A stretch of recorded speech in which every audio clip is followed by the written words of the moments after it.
cut and see. And that is what you get inside.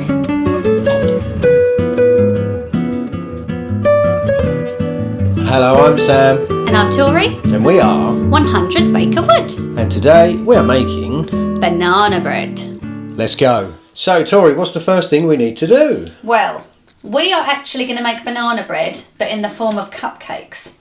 So, we are going to use our trusty muffin tin, and we're going to first of all put out our cupcake cases.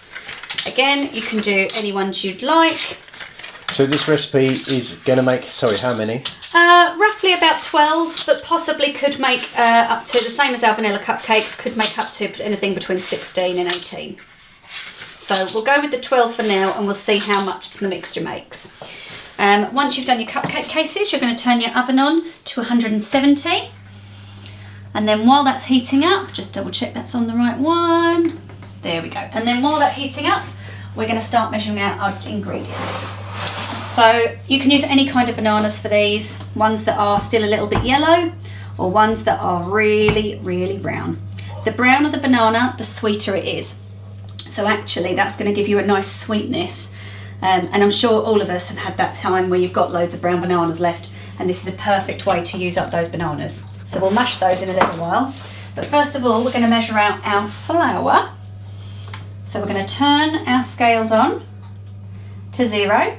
And we're going to measure out 285 grams of plain flour. So in it goes. 285. And we're there, 285, perfect. And to this, you're going to add bicarbonate of soda. You're going to add 1 teaspoon of bicarbonate of soda. So again, trusty measuring spoon. Make sure you've got a level spoon there. On the level. Pop that in. And then you're going to need half a teaspoon of salt.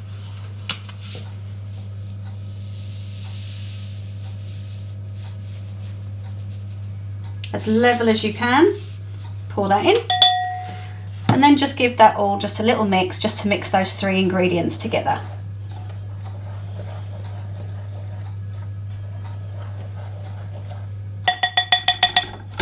Then you can put that to the side because you don't need that at the moment.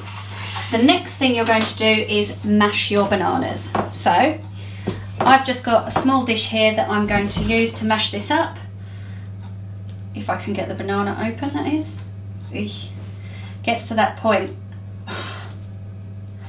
where it's pretty sticky. But again, it's a good thing because that's extra sugar. So you would never want to eat that.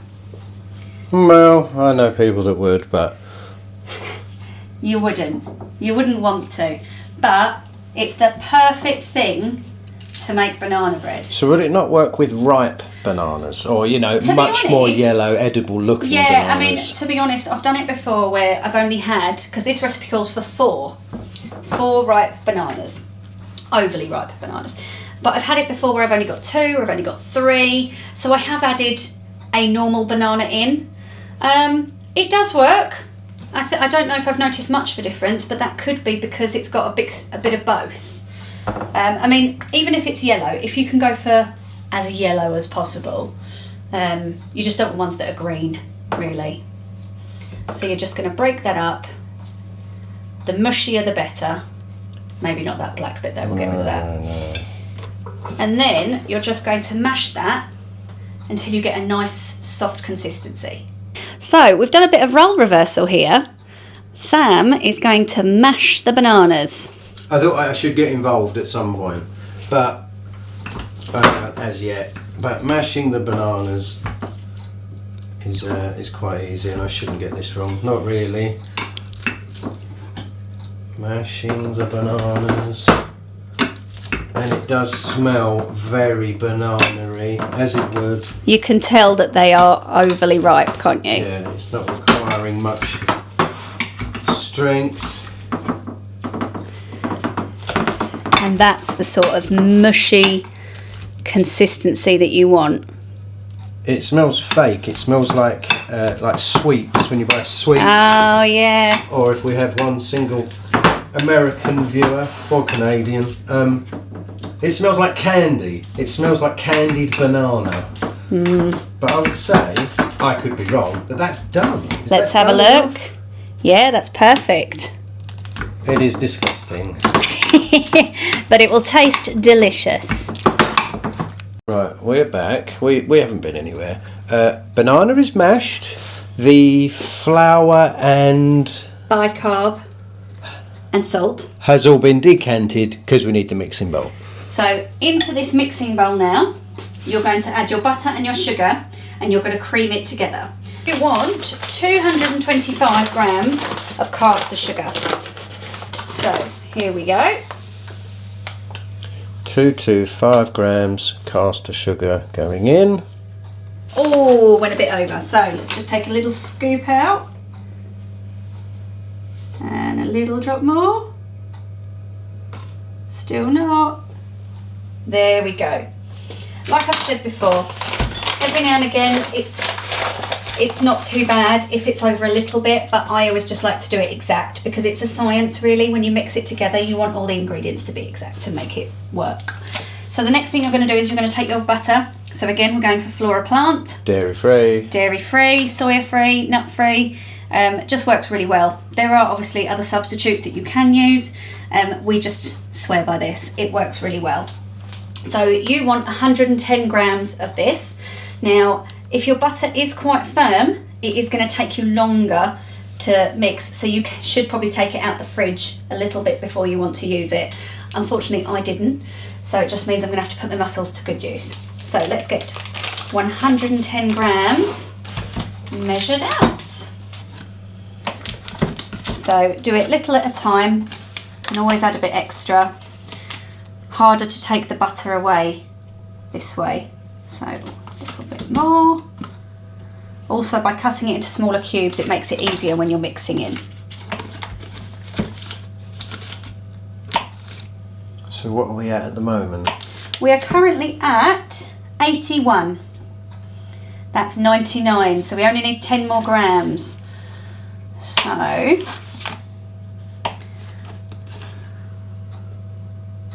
oh, 105. 110! Woohoo! What does that butter weigh? The whole pack. block?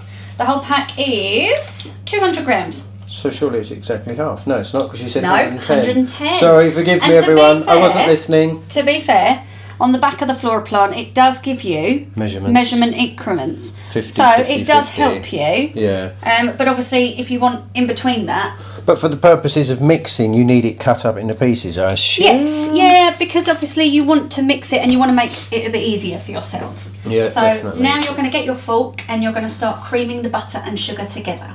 So again, I will always ask this, why do we not use the mixer for this?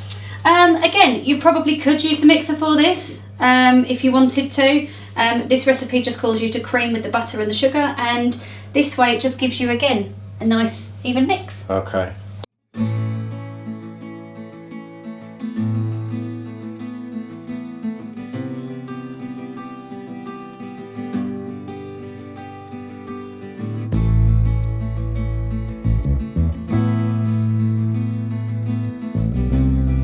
So you're saying that this bit can take a while? It can take a while. Obviously, like I say, if you are more prepared and you take your butter out of the fridge a little bit ahead of time, it will be easier. Unfortunately, I did not, so the butter is a little bit firmer, but it's already breaking up, which is good. But the idea is you just want to mix that butter and sugar together, and obviously break down that butter to be able to mix together with the sugar.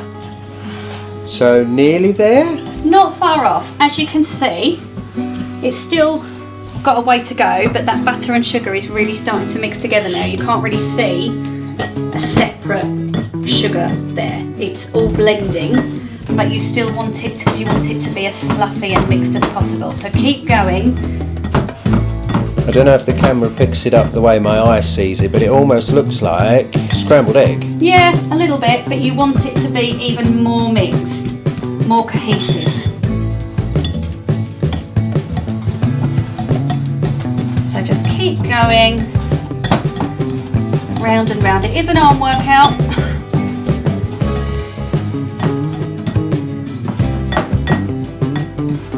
But the finished product will be worth it. And as you can see, that's still coming together.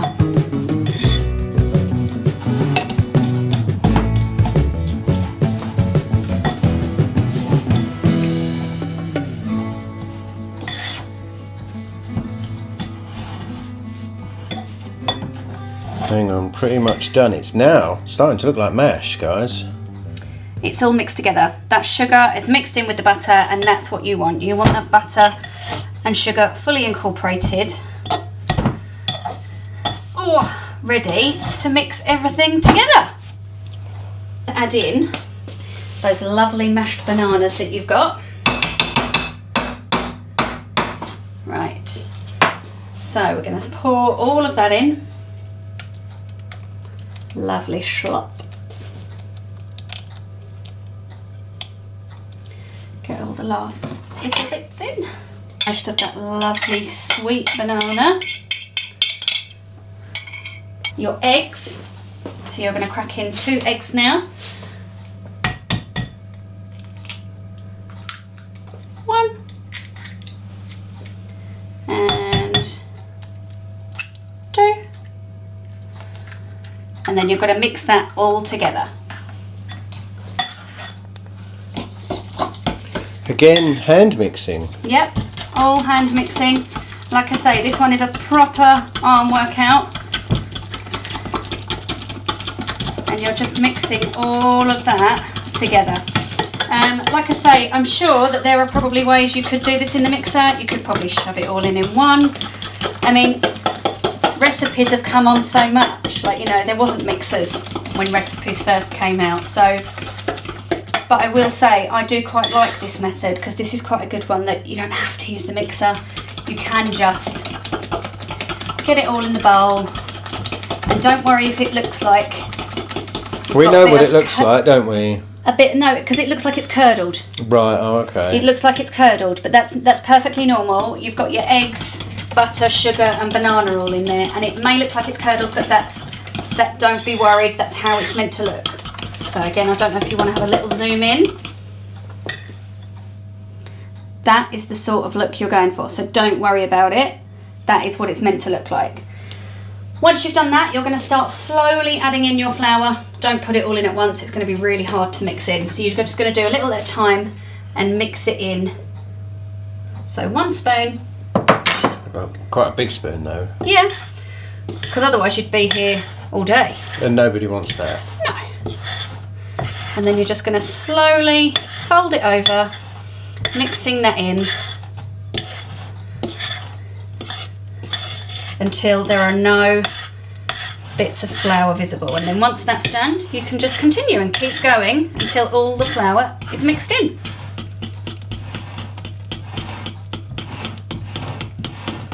Nearly there.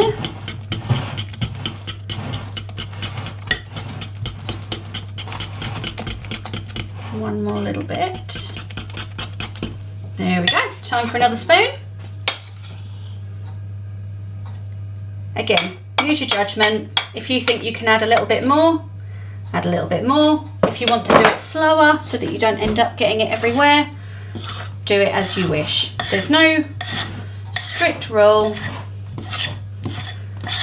as long as it all gets mixed in. And as you can see, it's starting, where the flour's getting added in, you can see it's starting to get that sort of cake mixture.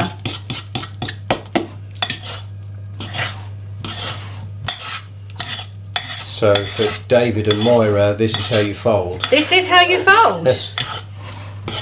And you're keeping the air in by folding.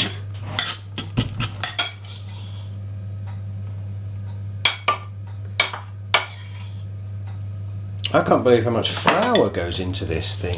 It's a lot of flour. Well, like I say, this recipe is actually for a loaf.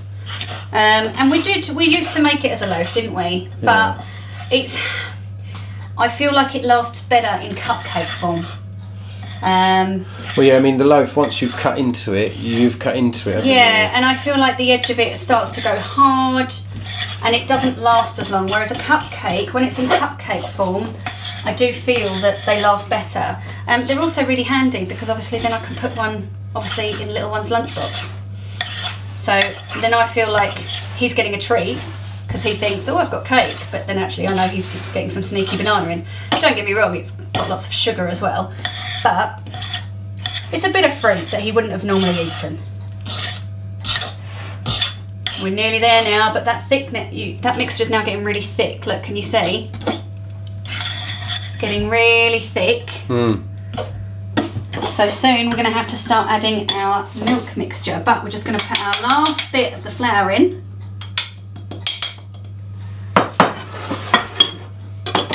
And mix that in, and then we'll get on to our liquid ingredients. So far we've obviously been using dairy-free butter, dairy-free milk will be going in.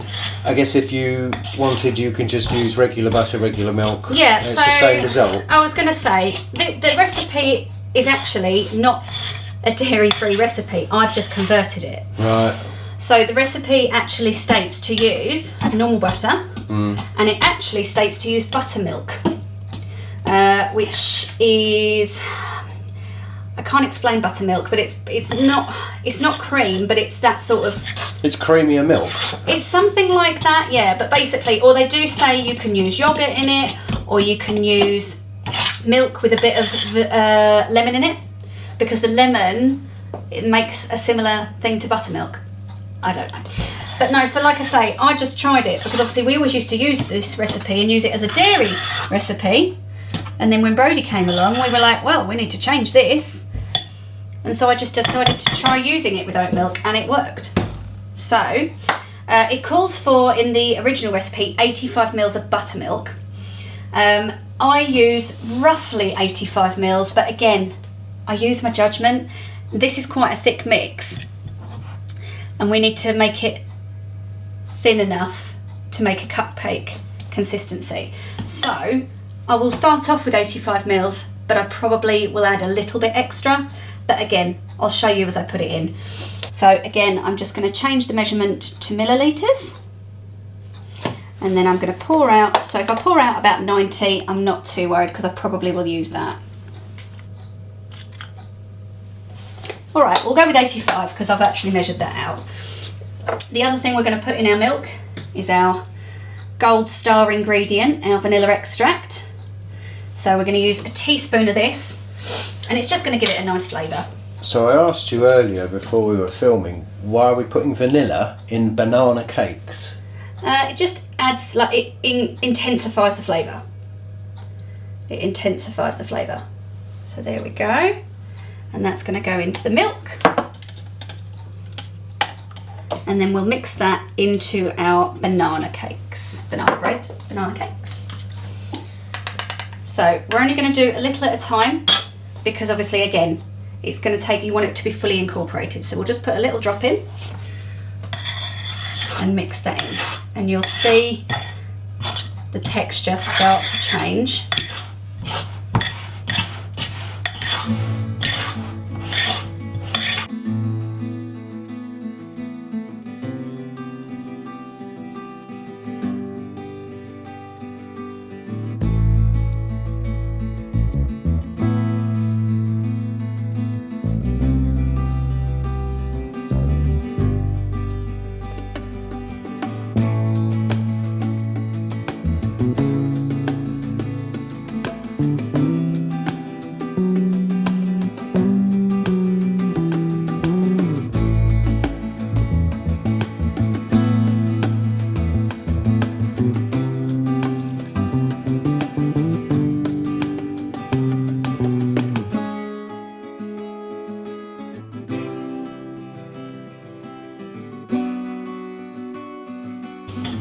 The last drop of the milk with the vanilla extract in it has gone in.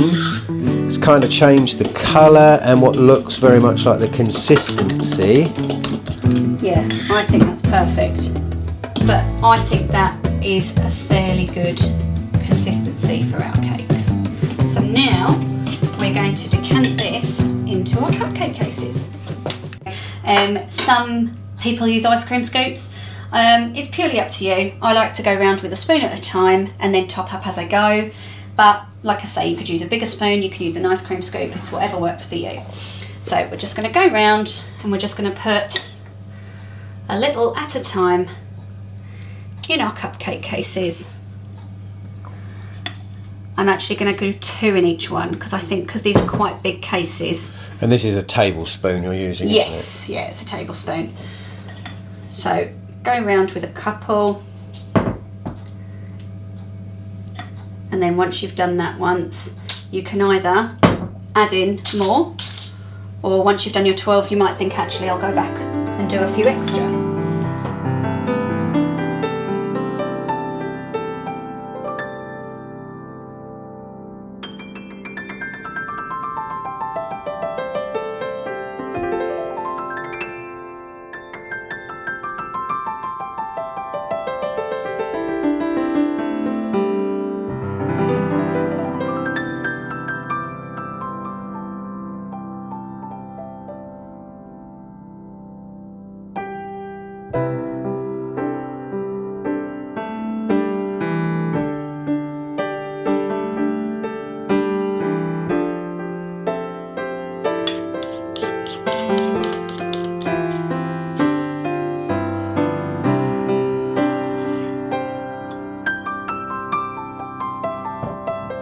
So this mixture, is this going to be enough to make what's going to be 18? Yeah, I suppose thinking about it, because it's obviously meant to be to make a loaf, and obviously a £2 loaf tin is quite large, I suppose actually, yeah, it's definitely going to make 18.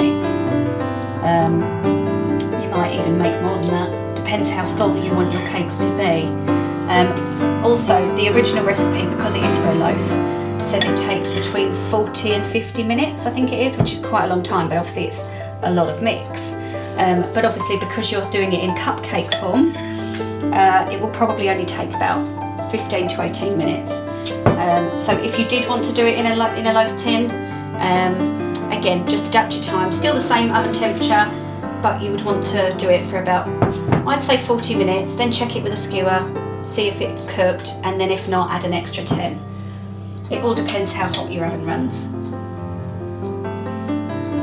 And that oven has been preheating for quite a while. Oh yeah, our oven is very hot, so like I say... On 170, you can't see that, but... I suspect that these will be done in about 14-15 minutes. But again, we'll take them out and test. And if not, we'll go back in. Because you can always add more time, you can't take it away. So each cup case has now had 2 spoons, and I've still got a little bit of mix left. So what I'm going to do is I'm going to go around and look at what cakes have maybe a little bit less. Because obviously I've not weighed them out exactly. Would that not have stretched to 20? Oh yeah, 100%. If I had another 12 tin, yeah, then potentially I could have made another 2 cupcakes, or at least 1. But yeah, so what I'll do is I'll go around. I can already see that there are a couple that look like they could do with a little bit extra. So I'll go around and add on to those. Now, we was just talking and I said, didn't we once make these with chocolate chips in them for a bit of extra fun and excitement? And you said... we did, but we used regular chocolate chips. So they were dark chocolate, so they weren't dairy, but they did have soya in them. So what you could do, and we have done previously for Brody, is to use any free-from chocolate that you have. So we tend to use moo-free. In the UK? In the UK, yes, it's moo-free. Some dark chocolate is naturally dairy and soya free, but because Brody has nut allergies, more often than not, it has a may contain nut warning on it. So, like I say, we use moo-free. So before we've had, you know what it's like. Well, some people might not know what it's like, but normally you've got loads of chocolate left over. And obviously what we've done in the past is just break up his chocolate and pop them in. And if you wanted to do that, I would just break them into not too small pieces, because if you put them in too small, they'll just melt into the cake. But if you make them into sort of sizable chunks and put them in, then you'll get a nice bit of chocolate in there as well. So there they are, ready to go in the oven. So in they go, on the middle and on the top shelf. We're going to set a timer for about 14-15 minutes and then we'll check and go from there. Okay, so the timer's just gone off. I did it for 14 minutes, so let's see if they're done or if they need a little bit longer. Let's have a look. So we'll go with the ones at the top first. They look good, but they're still quite, I can see, I think they're a little bit wet in the middle. Some look a bit better though, so let's just see. Oh, they're not far off. Your doodah's coming out dry, is that what you're saying? It is coming out dry, yeah. So it's coming out clear, but according to the eye, they don't look quite... Well, especially this batch. So what I might do is I'm actually going to swap them round. So bear with me. The ones off the top, and put them lower, because as you can see, they're browning quite well, these ones, but these ones aren't. So I'm going to put them on the middle shelf in a minute, but I'm just going to put these up because they don't look as done. So I think they probably need just an extra minute or two, because like I say, they're coming back clean and our oven is hot. So I'm just going to set the timer for 2 minutes now. So let's get them out of the oven. They've had that extra 2 minutes. Let's see how they're doing. Aha! That's a nice colour. That's the sort of colour we're after. It's better. A more golden, even colour. Oh, they smell very good. So let's just double check. Let's get our tester in. Yeah, it's coming out clear. And again, the other little test, just press. Sorry. And if it bounces back, they're done. So those are done. So leave them to cool, and then once they've cooled, you can take them out of the tray and you can serve them as they are. You can serve them with other bits and pieces. So we'll give them a few minutes to cool and then we'll cut one up to show you.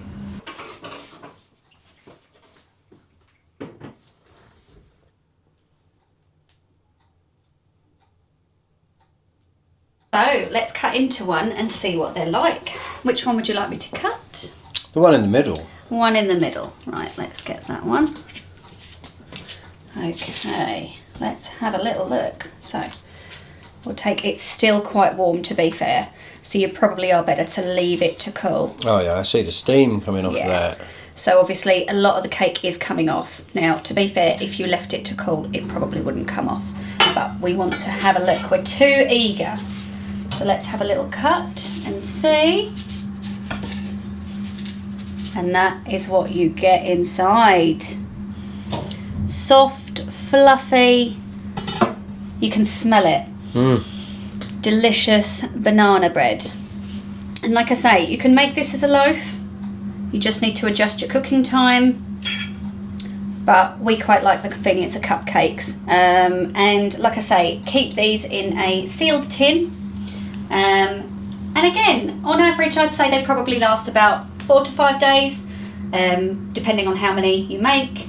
But again, you can also freeze these. So make sure they're in a Ziploc bag and you can freeze them in the freezer for anything between 1 to 3 months. Thank you for watching. Hopefully we'll see you on the next one. If you could like and subscribe, that would be great. Share the page with your friends as well. That would be really helpful. And hopefully we'll see you on the next one. Bye.